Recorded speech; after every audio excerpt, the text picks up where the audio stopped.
Hello everyone, তো একটা latest update তোমাদের জন্য নিয়ে এলাম। আমাদের প্রধানমন্ত্রী নরেন্দ্র মোদীর ব্যক্তিগত সচিব হিসাবে জয়েন করলেন নিধি তিওয়ারি। তো নরেন্দ্র মোদী পার্সোনাল সেক্রেটারি হিসাবে নিযুক্ত হলেন আইএফএস অফিসার নিধি তিওয়ারি।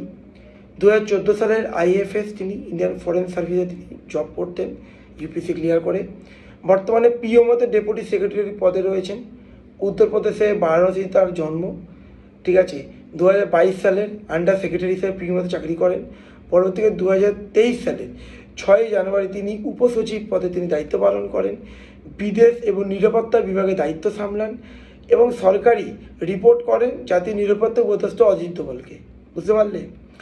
প্রধানমন্ত্রীর অফিসিয়াল ফাইল, বৈঠক পরিচালনা করা, নীতি নির্ধারণ, প্রশাসনের একাধিক গুরুত্বপূর্ণ কাজ করবেন এবং বিভিন্ন সরকারি দপ্তরের সঙ্গে সমন্বয় রাখবেন এই নিধি তিওয়ারি।